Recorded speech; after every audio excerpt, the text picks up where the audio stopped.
జర్నలిస్టులకు హెల్త్ కార్డుల కార్యక్రమం ప్రారంభించారు మంత్రి కేటీఆర్. సచివాలయం డి బ్లాక్లో జరిగిన ఈ కార్యక్రమంలో ఆయన వెబ్సైట్ను లాంచ్ చేశారు. ఈవెంట్లో ఐఎన్పీఆర్ కమిషనర్, ప్రెస్ అకాడమీ చైర్మన్ హాజరయ్యారు. ప్రస్తుతం ప్రెస్ మంత్రి మహేందర్ రెడ్డి మాట్లాడుతున్నారు. లైవ్లో చూద్దాం.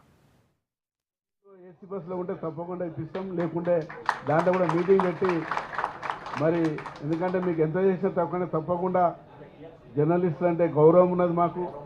మీరు ఎక్కడ ఉన్నా కూడా మేము గౌరవిస్తాం మిమ్మల్ని. తప్పకుండా అది కూడా చేయడానికి తప్పకుండా ప్రయత్నం చేస్తామని చెప్పుకుంటూ అందరికీ నమస్కారాలు. జై తెలంగాణ.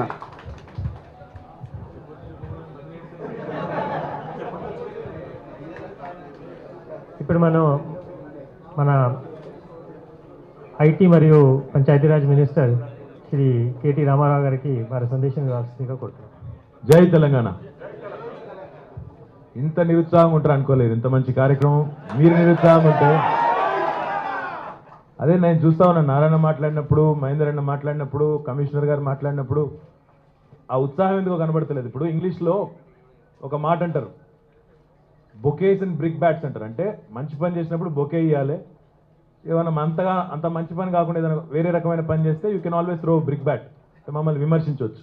కానీ మంచి పనికి దీనికి ఒకేలా చూడడం కరెక్ట్ కాదు. దయచేసి ఒక్కసారి చప్పట్లతో ప్రభుత్వాన్ని అభినందించాలని చెప్తారు.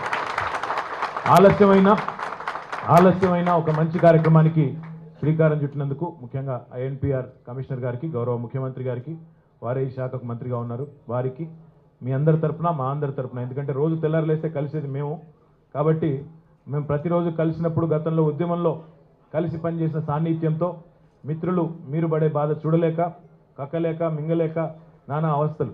కాబట్టి గౌరవ జర్నలిస్ట్ మిత్రులందరికీ, గౌరవనీయులు ప్రెస్ అకాడమీ అధ్యక్షులు అల్లం నారాయణ గారు, ఐఎన్పీఆర్ కమిషనర్ నవీన్ మిత్తల్ గారు, గౌరవ రవాణా శాఖ మంత్రివర్యులు, మరి ఇప్పుడే మీ 2000 మందికి కూడా ఏసీ బస్సులో అవకాశం ఇస్తానని చెప్పిన మహేందర్ అన్న గారు, రాష్ట్ర ప్రభుత్వ సలహాదారు గౌరవనీయులు రమణాచారి గారు, గౌరవ పార్లమెంట్ సభ్యులు సుమన్ గారు, గౌరవనీయులు శాసనసభ్యులు బాజిరెడ్డి గోవర్ధన్ గారు, శాసన మండలి సభ్యులు డాక్టర్ భూపతి రెడ్డి గారు, ఈ కార్యక్రమానికి చేసిన మిత్రులందరికీ నమస్కారం.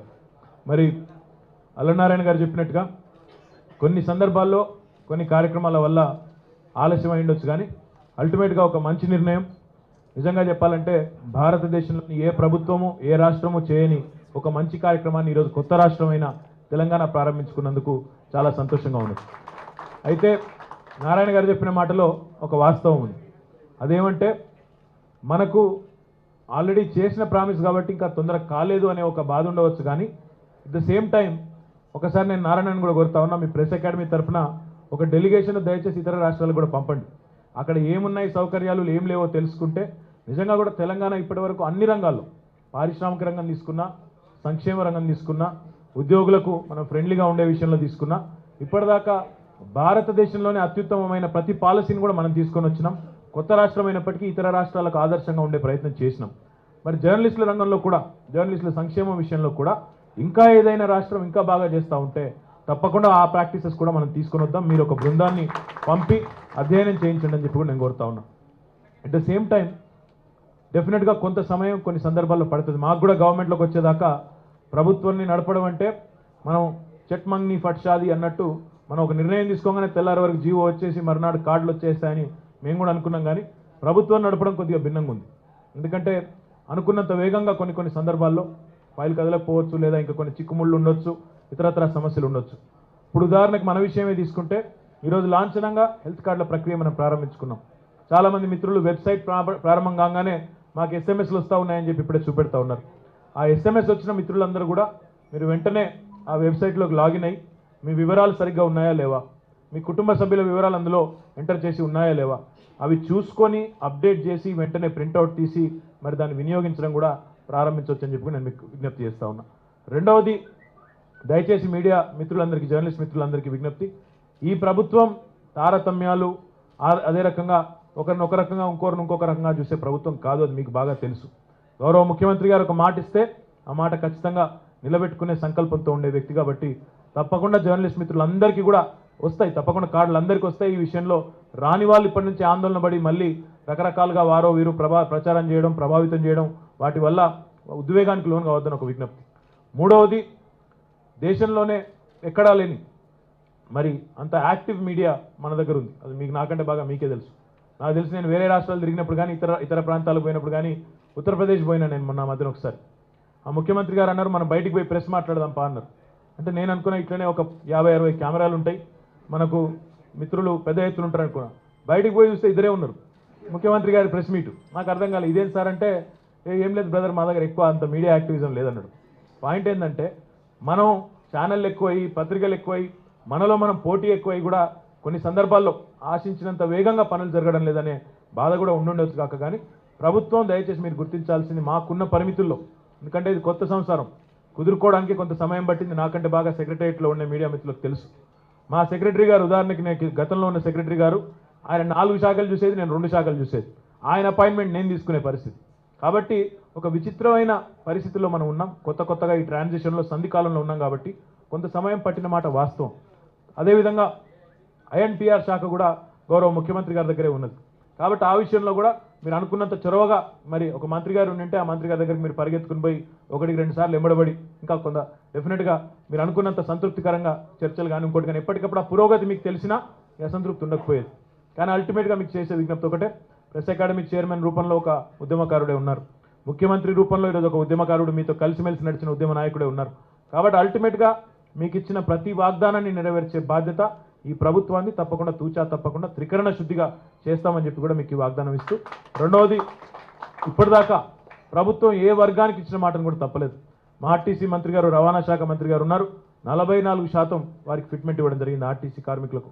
సింగరేణి కార్మికులకు 22% బోనస్, ప్రభుత్వ ఉద్యోగులకు 43% ఫిట్మెంట్, కాంట్రాక్ట్ ఉద్యోగుల రెగ్యులరైజేషన్, అవుట్సోర్సింగ్ ఉద్యోగులకు 50% వేతనాలు పెంపు, అంగన్వాడీలకు వేతనాల పెంపు, హోంగార్డుల వేతనాల పెంపు, చెప్పుకుంటూ పోతే లంబాచౌడ లిస్ట్ ఉన్నది. ఇప్పుడు నారన్న మీకు బీమా గురించి చెప్పినారు. బీమా కూడా మీరు ఎవరు అడగనిది, ఊహించనిది, అయినప్పటికీ దయచేసి దాన్ని చిన్నగా చేసి చూడకండి. ఎందుకంటే అల్టిమేట్గా మనం చూసినాం గతంలో కొన్ని అకాల మరణాలు సంభవించినప్పుడు, అనుకోని పరిస్థితుల్లో ఆ జర్నలిస్ట్ మిత్రులు మనల్ని వదిలిపోయినప్పుడు ఆ కుటుంబాలకు బాసటగా ఉండాలి అన్నప్పుడు మనకు ఎంత దయార్ద్ర హృదయం ఉన్నా, ఎంత ఇబ్బంది ఉన్నా, ఎంత స్పందించాలన్న ఆరాటం ఉన్నా డెఫినెట్గా పరిమితులు ఉంటాయి. ఎందుకంటే ఆ రోజున్న ఉద్వేగం 4 రోజులకు ఉండదు ఎవరికైనా కూడా. కాబట్టి ఈ బీమా కూడా చాలా ముఖ్యమైన అంశం. దయచేసి అందరూ కూడా ఎన్రోల్ చేసుకునే వాళ్ళు ఎవరైనా ఉంటే వాళ్ళు కూడా చేసుకోవాలని చెప్పి కూడా విజ్ఞప్తి చేస్తా ఉన్నా. ఐఎన్పిఆర్ కమిషనర్గా కూడా ఒక యువకుడు, మంచి ఉత్సాహవంతుడు నవీన్ మిట్టల్ గారు ఉన్నారు. మీకు అన్ని రకాలుగా సహకరించడానికి వారు కూడా సిద్ధంగా ఉన్నారు. కాబట్టి అల్టిమేట్గా మీ అందరినీ కోరేది ఒకటే, వాస్తవానికి ఈరోజు ప్రభుత్వం వచ్చిన తర్వాత చాలా కార్యక్రమాలు జరుగుతూ ఉన్నాయి. కానీ కొన్ని సందర్భాల్లో సమాచార లోపంతో కావచ్చు, కొన్ని సందర్భాల్లో మిస్కమ్యూనికేషన్తో కావచ్చు, కొన్ని అపార్థాలు వచ్చి ఉండవచ్చు కాక భవిష్యత్తులో ఆ చిన్న లోటుపాట్లు కూడా సవరించుకోవడానికి మేమందరం కూడా ఉన్నాము. ఈ ఎలక్షన్ అయిపోయిందంటే, జిహెచ్ఎంసీ ఎలక్షన్ అయిపోయిందంటే మాకు కూడా ఇక 3 ఏళ్ళు పరిపాలన తప్ప వేరే కార్యక్రమాలు, వేరే ఎన్నికలు, వేరే సైడ్ ట్రాక్స్, డిస్ట్రాక్షన్స్ లేవు. కాబట్టి ఈ 3 ఏళ్ళు, రాబోయే 3 ఏళ్లలో చాలా కార్యక్రమాలు చేయాలనే సంకల్పంతో ప్రభుత్వం ఉంది. మరి అందులో జర్నలిస్టుల సంక్షేమం, అడ్వకేట్ల సంక్షేమం అన్నీ కూడా ఖచ్చితంగా మాట ఇచ్చిన మేరకు చేస్తామని చెప్పి కూడా తెలియజేస్తూ, నిరంతరం ఈ సంప్రదింపుల ప్రక్రియను మాత్రం ఎక్కడైనా చిన్న ఇబ్బంది వచ్చినా మా నాయకులందరూ ఇక్కడే ఉన్నారు. చిన్న ఇబ్బందులు వచ్చినప్పుడు దయచేసి రోడ్డుకి ఎక్కకుండా ముందు మరి ఒకసారి దృష్టికి తీసుకొచ్చి, మీరు ఆ కార్యక్రమం చేసే ముందు, నిరసన చెప్పే ముందు దృష్టికి తీసుకొచ్చి, మేము చేయకపోతే తప్పకుండా నిలదీసే హక్కు మీకు ఉంటుంది, ఇచ్చిన మాట తప్పితే నిలదీసే హక్కు ఉంటుంది.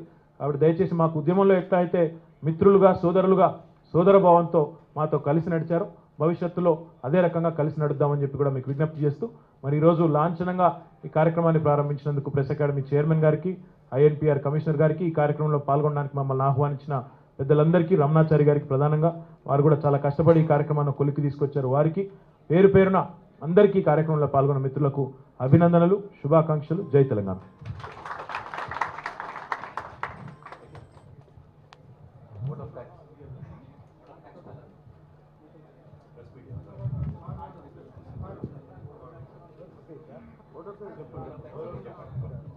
ఈ కార్యక్రమానికి వచ్చిన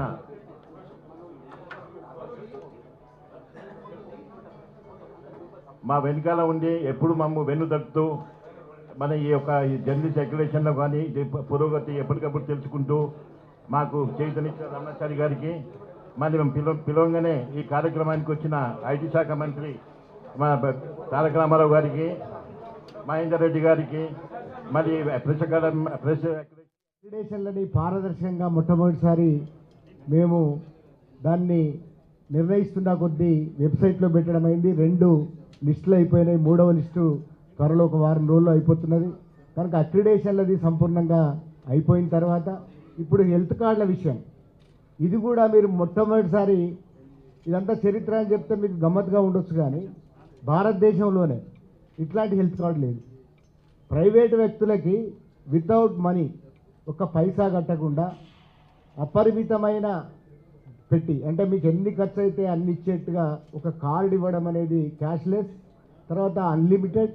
దానికి తోడు మొట్టమొదటిసారి తల్లి తండ్రిని కలిపిన ఒక కార్డు మీకు ఇస్తున్నారు. ఇది చరిత్ర అని చెప్తే మీకు గమ్మత్తుగా ఉంటుంది, కానీ ఇది కూడా భారతదేశంలో ఎక్కడ లేదు. కానీ తెలంగాణ ప్రభుత్వం ముఖ్యమంత్రి గారు తీసుకున్న నిర్ణయం మేరకు ఈ పథకాన్ని రూపొందించడం, ఒక కమిటీని ఏర్పాటు చేసినాం. మన రమణాచారి గారు, తర్వాత ఇప్పుడు మిట్టల్ గారు, అంతకుముందున్న చంద్రవర్ధన్ గారు, మేమందరం కలిసి ఒక కమిటీని ఏర్పాటు చేసిన తర్వాత ఈ కమిటీ హెల్త్ కార్డుల మీద ఒక విధాన నిర్ణయం చేసింది. ఆ విధాన నిర్ణయం మేరకు మీ అందరికీ కూడా అక్రిడిటేషన్లతోటి సంబంధం లేకుండా ప్రతి జర్నలిస్ట్కి, అంటే మండల స్థాయిలో ఉన్న జర్నలిస్టులకు కూడా అక్రిడిటేషన్లతో సంబంధం లేకుండా గుర్తింపు ఉన్న జర్నలిస్టులందరికీ కూడా, అంటే గుర్తింపు అంటే మళ్ళీ అక్రిడిటేషన్ కాదు, ఒక స్క్రూటినీ జరుగుతున్నది. ఆ వెబ్సైట్ ద్వారా మీ ఫోన్కు వచ్చేట్టుగా కొంచెం టెక్నికల్గా తయారు చేయడం, వీటన్నిటి కారణాల వల్ల ఆలస్యమైంది. నిజమే, రాష్ట్రం ఏర్పడి 1.5 ఏళ్ళ అయింది, మనం ఎదురు చూస్తున్నాం హెల్త్ కార్డుల కోసం. కానీ ఒక విషయం మాత్రం నిజం, ముఖ్యమంత్రి గారు అన్న 3 నెరవేరుతాయి. దానికి ప్రెస్ అకాడమీ చైర్మన్గా నేను పూచి వహిస్తున్నా, మన రమణాచారి గారు పూచి వహిస్తున్నారు, అట్లాగే మన మంత్రి గారు మనతోటి ఉన్నారు. కనుక మిత్రులారా, ఒకటి వెంట ఒకటి చేయడానికి